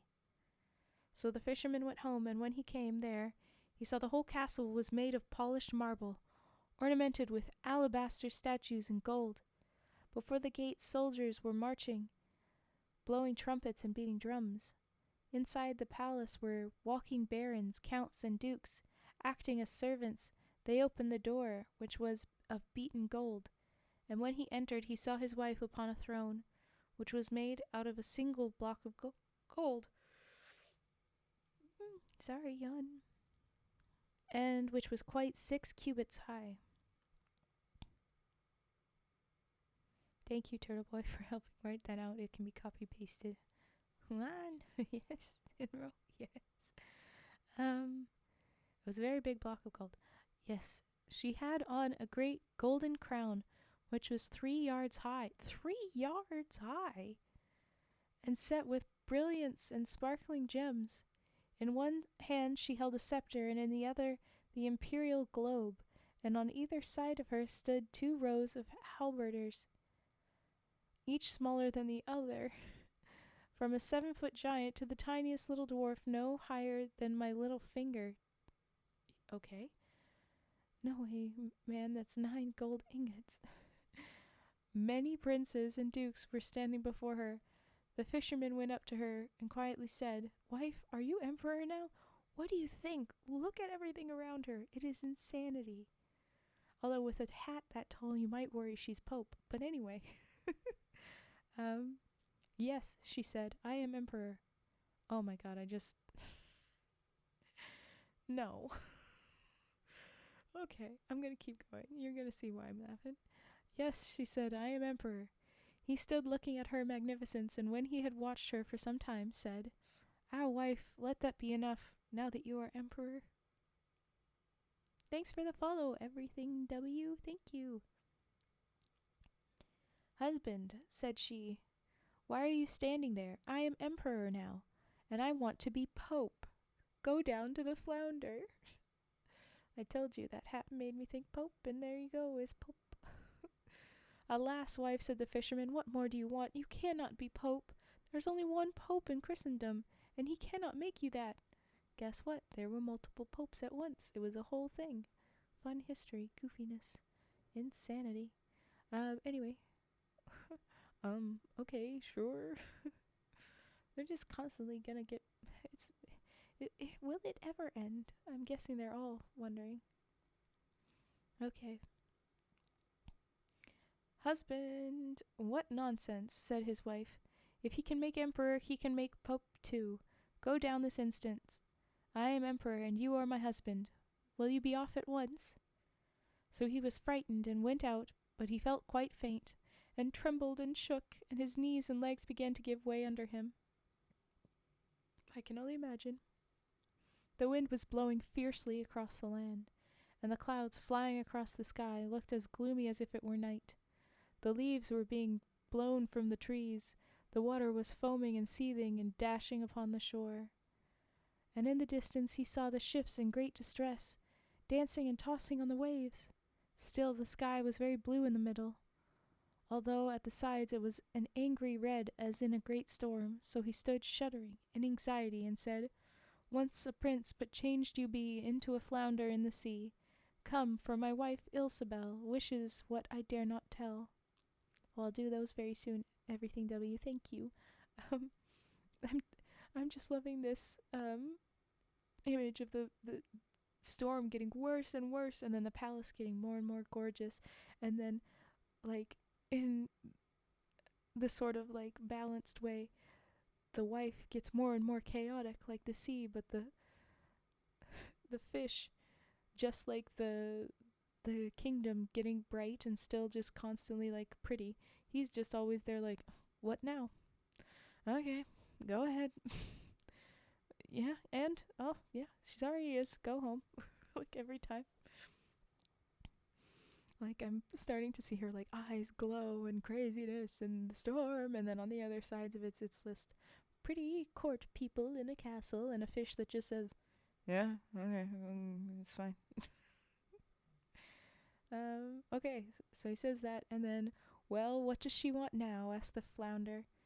"Alas," said the fisherman, "she wants to be pope." "Go home then, she is that already," said the flounder. Hey, yawn again. Then he went home, and when he came there he saw, as it were, a large church surrounded by palaces. He pushed his way through the people. The interior was lit up with thousands and thousands of candles, and his wife was dressed in cloth of gold, and was sitting on a much higher throne, and she wore 3 great golden crowns. You wear 3 golden crowns? Round her were numbers of church dignitaries, and on either side were standing 2 rows of tapers, the largest of them as tall as a steeple, and the smallest as tiny as a Christmas tree candle. Is that bigger or smaller than a thumb at that point? I don't know. All the emperors and kings were on their knees before her, and were kissing her foot. Yikes. "Wife," said the fisherman, looking at her, "are you pope now?" "Yes," said she, "I am pope." So he stood staring at her, and it was as if he were looking at the bright sun. When he had watched her for some time, he said, "Ah, wife, let it be enough that you are pope." But she sat as straight as a tree, and did not move or bend the least bit. He said again, "Wife, be content that you are pope. You cannot become anything more." "We will think about that," said his wife. With these words they went to bed, but the woman was not content. Her greed would not allow her to sleep, and she kept on thinking and thinking what she could still become. The fisherman slept well and soundly, for he had done a great deal that day, yes, multiple kingdom changes. But his wife could not sleep at all, and turned from one side to the other the whole night long, and thought, till she could think of no longer, what more she could become. Then the sun began to rise, and when she saw the red dawn, she went to the end of the bed and looked at it, and as she was watching the sun rise out of the window, she thought, "Ha! Could I not make the sun and man rise?" "Husband," said she, poking him in the ribs with her elbows, "wake up. Go down to the flounder. I will be a god." The fisherman was still half asleep, yet he was so frightened that he fell out of bed. He thought he had not heard right, and opened his eyes wide and said, "What did you say, wife?" "Husband," she said, "if I cannot make the sun and man rise when I appear, I cannot rest. I shall never have a quiet moment till I can make the sun and man rise." This is starting to sound vaguely familiar. I may have heard this or a retelling. She wants to make the man rise? Sus. Yeah. Oh. He looked at her in horror, and a shudder ran over him. "Go down at once. I will be a god." "Alas, wife," said the fisherman, falling on his knees before her, "the flounder cannot do that. Emperor and pope he can make you, I implore you, but be content and remain pope." Then she flew into a passion. Her hair hung wildly about her face. She pushed him with her foot and screamed, "I am not contented, and I shall not be contented. Will you go?" So he hurried on his clothes as fast as possible and ran away as if he were mad. But the storm was raging so fiercely that he could scarcely stand. Houses and trees were being blown down. The mountains were being shaken, and pieces of rock were rolling in the sea. The sky was as black as ink. It was thundering and lightning, and the sea was tossing in great waves as high as church towers and mountains, and each had a white crest of foam. So he shouted, not able to hear his own voice, "Once a prince, but changed you be into a flounder in the sea. Come, for my wife Ilsebel wishes what I dare not tell." "Well, what does she want now?" asked the flounder. "Alas," said he, "she wants to be a god." "Go home, then." "She is sitting again in the hut." And there they are sitting to this day. To this day? That's a frickin' long time, my dude, but okay. Yeah, I've definitely heard this. I think he's gonna ask what he wants. Nope, you were wrong. You were incorrect. The end. There they are sitting to this day. That's it. But maybe in a different version, it asks, "What do you want?" And I'm guessing he says something along the lines of, "I want it to go back to before this, to before her greed." And then, yeah, they would have still ended up in the hut, or maybe the cottage at most, probably, right? But, there we go. The end to the fisherman and his wife. A heckin' ride. Okay, I'm gonna hydrate. I'm gonna readjust myself. Do the posture check. And either we wrap up after a few redeems, or it's not a terribly long story. I could run into the next story, or I could do some redeems probably. I don't think I would want to do both, but maybe I could read and then do redeems. Anyway, my memory merged two stories probably, or they merged two stories, you never know. This is the thing with these stories, they often just push things together and change it, oral histories and all. That's what you expected to happen, yeah? Yeah. Mm. Okay.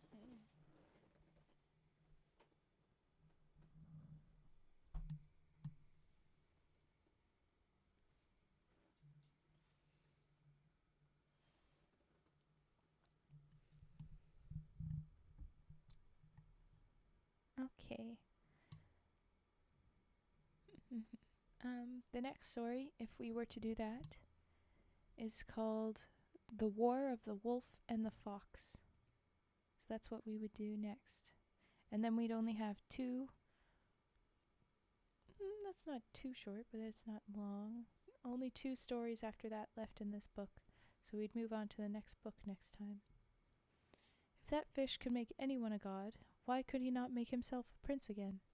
I think dude liked being a fish. I don't know. But also, sometimes your power is that you can do anything to anyone else, but not to yourself. Or maybe, like a genie, you can grant all those wishes, but you can't grant yourself. Yeah. Could be either of those. Hey, who knows? Maybe he did all that. Maybe that prince had a princess that did all of that and was like, "I don't want to be with my wife anymore. I want to be a fish instead. Anything but this."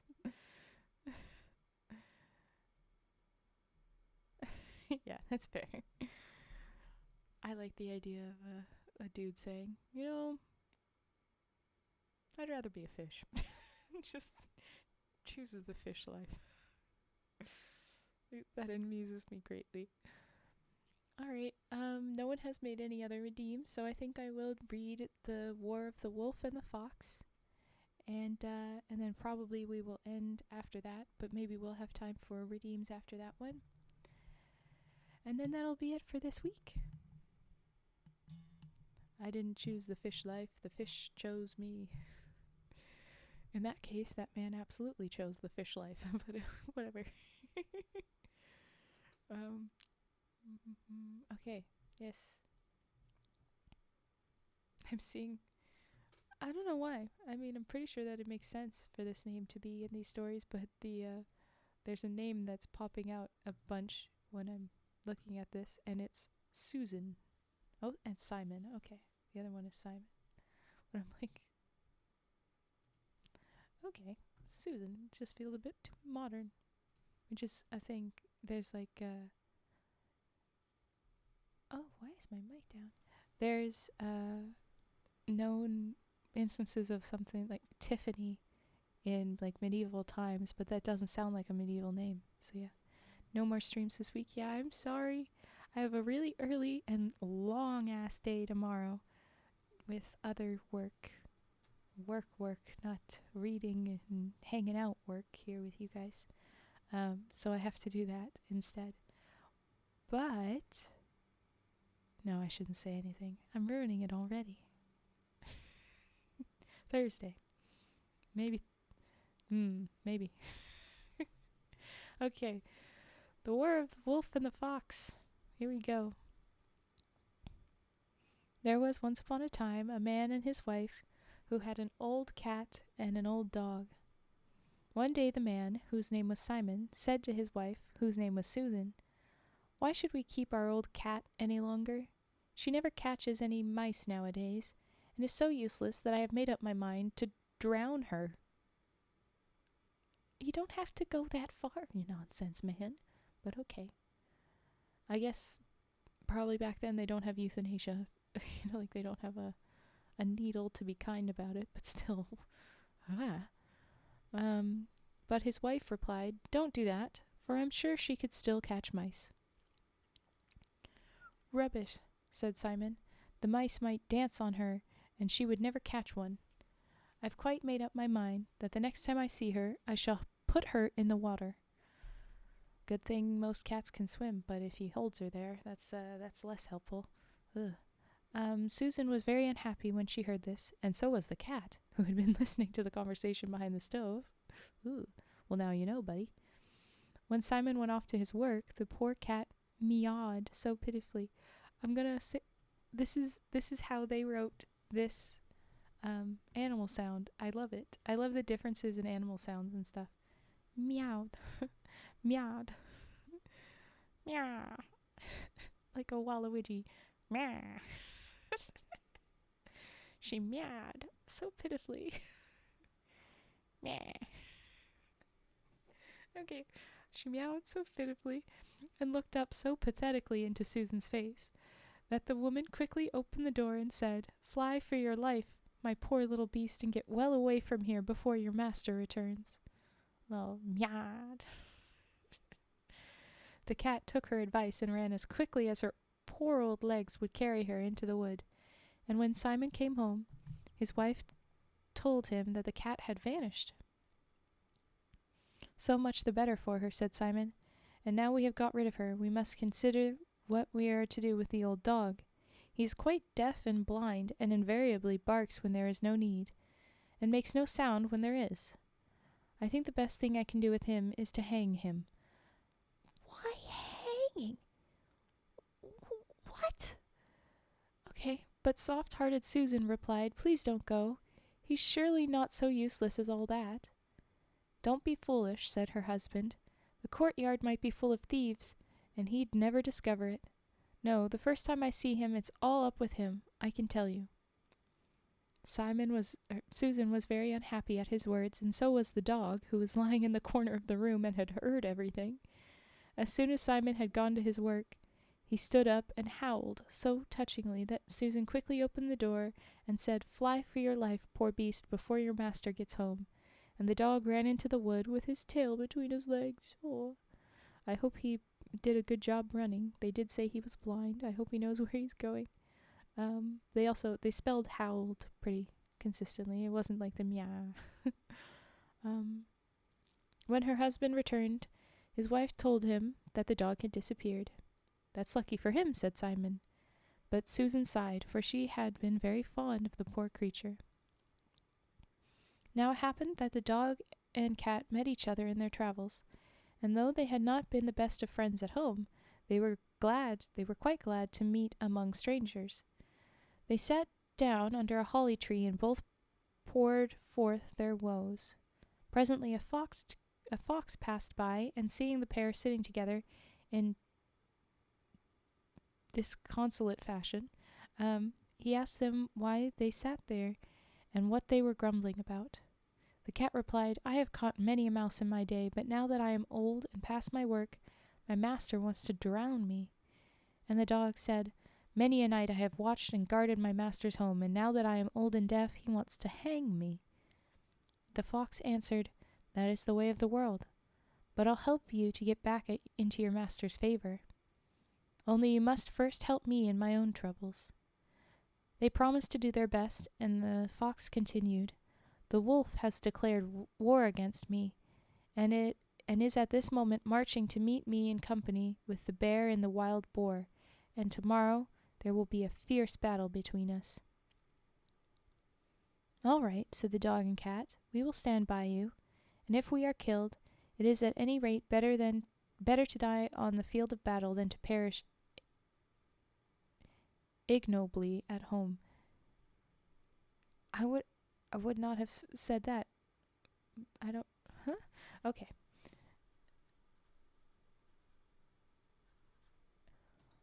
Anyway, and they shook paws and concluded the bargain. The fox sent word to the wolf to meet him at a certain place, and the three set forth to encounter him and his friends.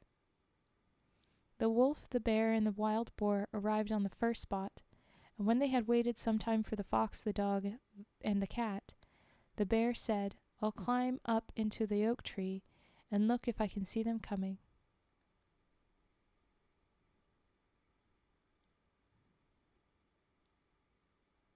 Sorry, I think I mixed up.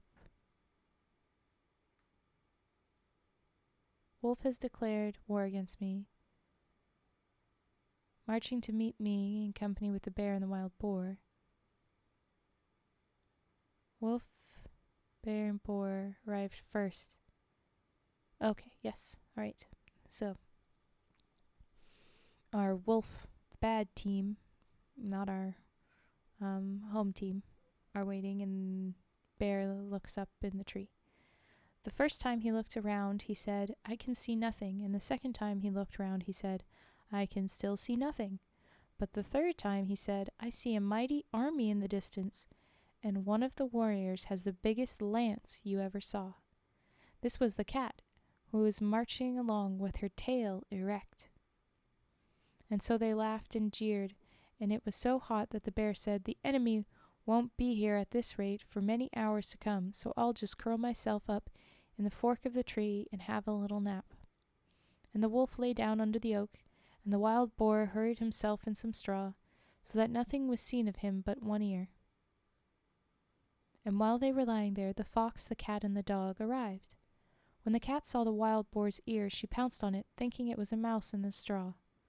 The wild boar got up in a dreadful fright, gave one loud grunt, and disappeared into the wood. But the cat was even more startled than the bear, and spitting with terror, she scrambled up into the fork of the tree, and as it happened, right into the bear's face. Now it was the bear's turn to be alarmed, and with a mighty growl he jumped down from the oak and fell right on the top of the wolf and killed him as dead as a stone. On their way home from the war, if you could call that a war, the fox caught a score of mice, and when they reached Simon's cottage, he put them all on the stove and said to the cat, Now go and fetch one mouse after the other and lay them down before your master. All right, said the cat, and did exactly as the fox told her. Hello, welcome in, cute little frogs. All right, said the cat, did exactly as I told her. When Susan saw this, she said to her husband, Just look, here is our old cat back again, and see what a lot of mice she has caught. Wonders will never cease, cried Simon. I certainly never thought the old cat would ever catch another mouse. But Susan answered, There, you see, I always said our cat was a most excellent creature, but then you men always think you know best. In the meantime, the fox said to the dog, Our friend Simon has just killed a pig. When it gets a little darker, you must go into the courtyard and bark with all your might. All right, said the dog, and as soon as it grew dusk, he began to bark loudly. Susan, who heard him first, said to her husband, Our dog must have come back, for I hear him barking lustily. Do go out and see what's the matter. Perhaps thieves may be stealing our sausages. But Simon answered, The foolish brute is as deaf as a post, and is always barking at nothing. and he refused to get up. The next morning Susan got up early to go to church at the neighboring town, and she thought she would take some sausages to her aunt who lived there. But when she went to her larder, she found all the sausages gone and a great hole in the floor. She called out to her husband, "I was perfectly right. Thieves have been here last night, and they have not left a single sausage. Oh, if you had only got up when I asked you to." Then Simon scratched his head and said, "I can't understand it at all. I certainly never believed the old dog was so quick at hearing."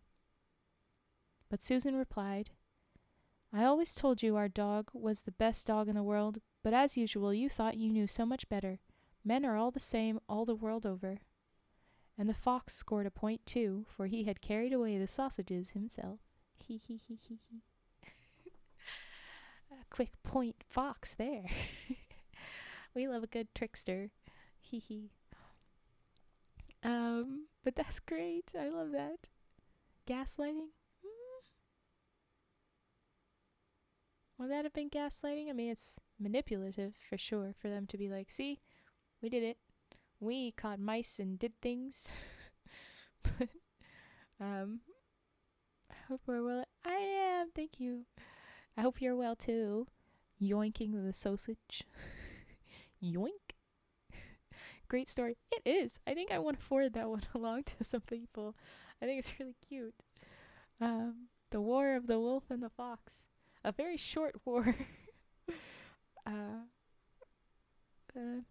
Wolf and the fox. There you go. I think I'm gonna send that along. But alright. Okay, so I wanted to end a bit early. We've definitely got time for that. If you have redeems that you want to do, this is a great time for that. And then I will end the stream after a few redeems, or we can raid out to somebody and I'll hang around until another 15 minutes more probably. 'Cause then I have to do things. I'm sorry. I don't want to have to leave. I don't want to go. But yes. So, up to you lot. I'll let you decide. Tell me what you want in the chat.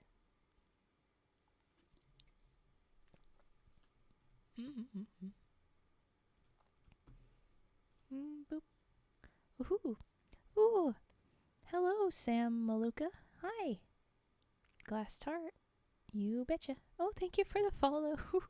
Thank you. Okay, we'll move right along to Glass Jar.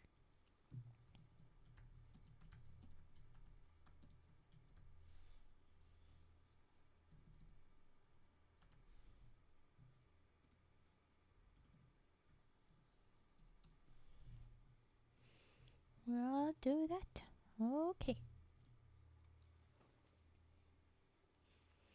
Do what you gotta, friend. Thank you, Cage. Alright. Glass jar.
has been our glass jar tappy taps. Do we have any others?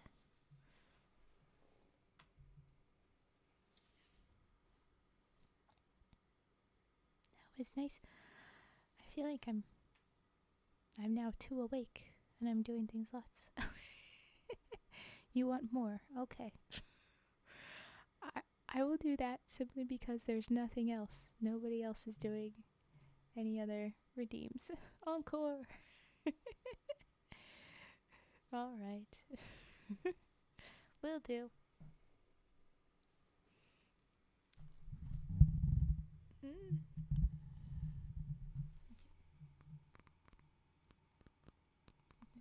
Looping like a fairy tale. Yes, Cage. The repetition.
And there was our second glass jar tappy taps. But alright, there you go. Alright, then you guys aren't requesting much, and so I will take that as my claps. Thank you, Ivan, for the encore and the clap. Card dealing. Oh, okay. Alright. We will readjust for that. Here we go.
Oh, I just realized I didn't change the...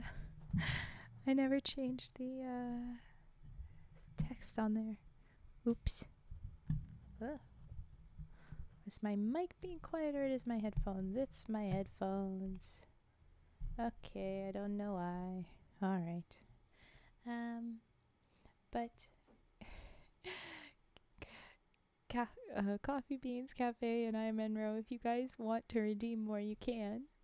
It's all good. I will definitely be leaving in about, I'm gonna say 5-10 minutes at the most. But I can do more. You just drop them in. Then there's no wait in between them. So if you've got more, drop a couple. But yes, Mrs. Breadloaf, thank you for the follow. I'm gonna say 3 more triggers. First 3 triggers to get through here, I'll definitely do. Okay, typing, and then 2 more max, and then after that, yeah, I'll leave. Typing, keys. Okay. I'm gonna start prepping for typing. I'll use the and humming. Alright. Death Noah slipped in for that one. Haha. Leaving the last one for anyone else. Death Noah got it. But okay, I'm gonna use the big keyboard that's clickier, even though I've been using the little quiet Apple one recently. And then we'll do keys, and then we'll do humming, and then we'll wrap up for this stream. So thank you for the follow, Josh Red. Hi! I'm so sorry you're joining us right at the end. We're just doing a few redeems before I wrap up for the night. But I have VODs up on my YouTube, and if you are, I think you have to be subscribed for VODs on here, but YouTube, all my VODs are up besides this one, and I'll get it up very quickly today. Okay, typing. Here we go.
Okay, that was typing.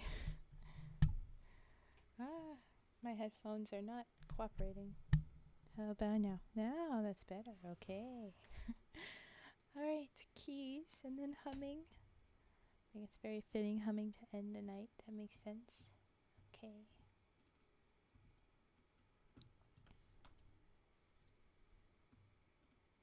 There we go. Keys.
Ah, I'm glad that you made it to the shawarma place safe, Vetster. I'm glad you're settled there.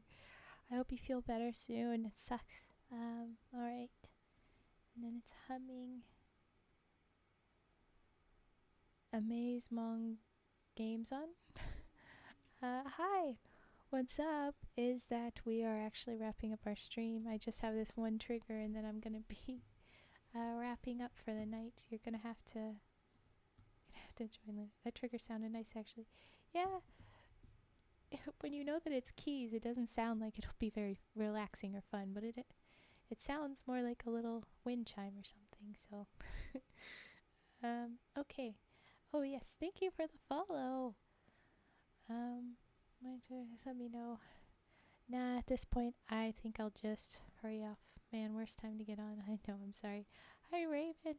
When we're gonna actually be ending after this trigger. I'm sorry, you're joining at the end. I'm leaving early because I gotta get going to the next thing. Got stuffs to do's. But okay, here is some humming.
Sorry about you missed it. Yeah, Discord notifications are definitely more consistent, I think.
Hi, Raiders. This is a very unfortunate time to raid.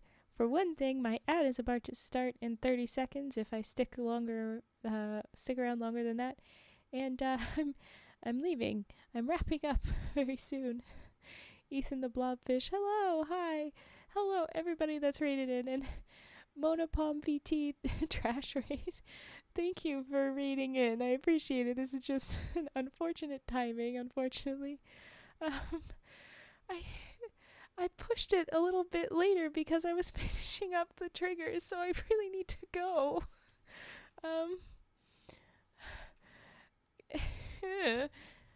Ready to re-gift target? Okay. But there's an ad starting.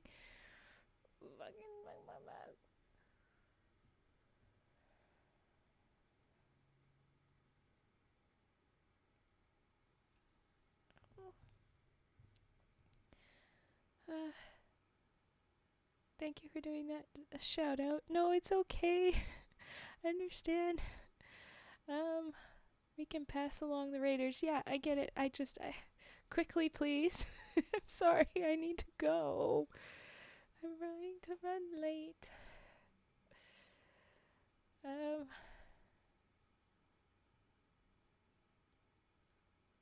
Relax, Obsidian. I know you're being nice, but I am stressed at this point, so I'm going to say what I was thinking. 1, my name is Raven. 2, you don't know what I have to rush to. Please. I thought that was a different thing. There. Okay, thank you. Raid hacky sauce. Toss viewers around. Basically, we are. I'm sorry about that, Raiders. You're just gonna bonk into somewhere else, but thank you very much for being here.